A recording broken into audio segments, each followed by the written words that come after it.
ಮಹಿಳಾ ದಿನಾಚರಣೆಯ ಬಗ್ಗೆ ನಾನು ಏನು ಹೇಳ್ತೀನಿ ಅಂದರೆ, ಹೆಣ್ಣು ಮಕ್ಕಳೇ ಮನೆಯ ಆಧಾರ, ಮನೆಗೆ ಒಂದು ಕಣ್ಣಿದ್ದಂತೆ, ಸಂಸಾರದ ಕಣ್ಣು.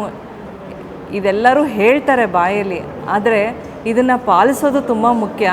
ಹೆಣ್ಮಕ್ಳು ಒಂದು ಮನೆಗೆ ಜ್ಯೋತಿ ಹೇಗೆ ಬೆಳೆಸ್ತಾರೋ ಅದೇ ರೀತಿ ಅವರು ಇಡೀ ಸಮಾಜದ ಜ್ಯೋತಿನೂ ಬೆಳೆಸಬೇಕು ಅಂತ ನಾನು ಇದರಲ್ಲಿ ಕೇಳ್ಕೊತಾ ಇದ್ದೀನಿ.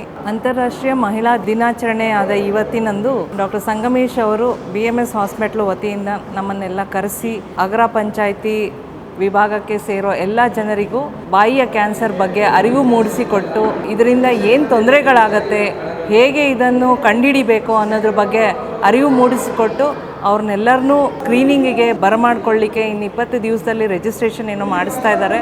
ಅದನ್ನು ಎಲ್ಲರೂ ಸೌಕರ್ಯವನ್ನು ಪಡ್ಕೋಬೇಕು ಅಂತ ಕೇಳ್ಕೊಳ್ತೀವಿ. ಮತ್ತು ಸಂಗಮೇಶ್ ಸರ್ಗೆ ಇದು ತುಂಬ ಧನ್ಯವಾದಗಳು. ಎಲ್ಲರನ್ನೂ ಕರೆಸಿ ಈ ರೀತಿ ನಮ್ಮನ್ನೆಲ್ಲ ಸನ್ಮಾನಿಸಿದ್ದಕ್ಕೆ ಥ್ಯಾಂಕ್ ಯು ಸೋ ಮಚ್.